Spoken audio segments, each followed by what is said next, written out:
வாழ்க வையகம், வாழ்க வளமுடன். வாழ்க்கை மலர்கள் நால்வோர் நற்சிந்தனை. ஆகஸ்ட் 1. தலைப்பு: இயற்கை சக்திக்கு உதவுவோம்.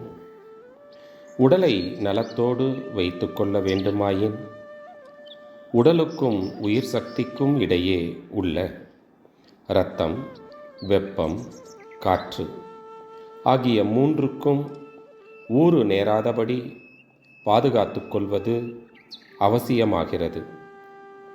இயற்கை சக்திகளின் விளைவாலோ அல்லது ஐம்புலன்களின் விளைவாலோ இரத்தம், வெப்பம், காற்று ஆகிய மூன்றுக்கும் சீர்குலைவு ஏற்படுகின்றது.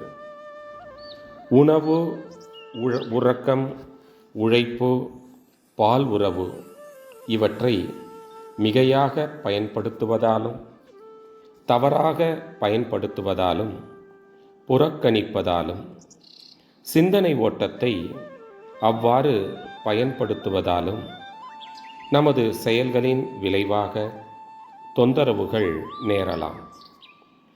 பருவ வேறுபாடு, பரம்பரை உணர்ச்சி பதிவு, வானில் கோள்களின் ஓட்டத்தில் ஏற்படும் நிலைமாற்றம் இவற்றால் உண்டாகும் காந்த அலை அதிர்வுகள், அவற்றின் சேர்க்கையின் விளைவுகள் இவை இயற்கை சக்தியால் நேரும் பாதிப்புகள் ஆகும். இந்த விளைவுகளிலிருந்து காக்க இயற்கை சில தடுப்பு வசதிகளை செய்து வைத்திருக்கிறது. இந்த தடுப்பு வசதிகளையும் கடந்து போகும் நிலை உண்டானால் உடல் நலம் கெடுகிறது. பாதிப்புகள் ஏற்படுவதை கூடுமானவரை நமது செயல்களால் நாம் தடுத்து கொள்ள முடியும்.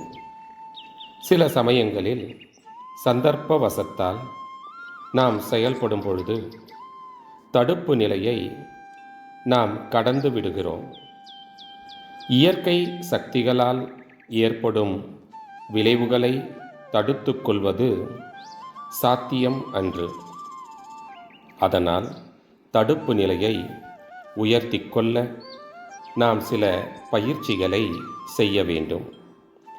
அப்படி செய்வதால் நாம் அறிய முடியாத நிலையில் ஏற்படும் இயற்கை சக்திகளின் விளைவுகளையும் நாம் செய்த தவறுகளால் ஏற்படும் விளைவுகளையும் தடுப்பு நிலையை உயர்த்தி உடல் நலக்கேடு ஏற்படாமல் பாதுகாத்து கொள்ளலாம் என்பதை பல நூற்றாண்டுகளுக்கு முன்பே மனிதன் தெரிந்து கொண்டிருக்கிறான். தவிர்க்க முடியாத காரணங்களால் தான் நோய்வாய்ப்பட நேர்ந்தால் இயற்கை சக்திக்கு உதவுவதன் மூலம் நோயை விரைவிலும் வெற்றிகரமாகவும் குணப்படுத்தி கொண்டு உடல் நலத்தை விரைவில் பெற்றுவிடலாம். அருட்தந்தை வாழ்க வளமுடன் தொடரும்.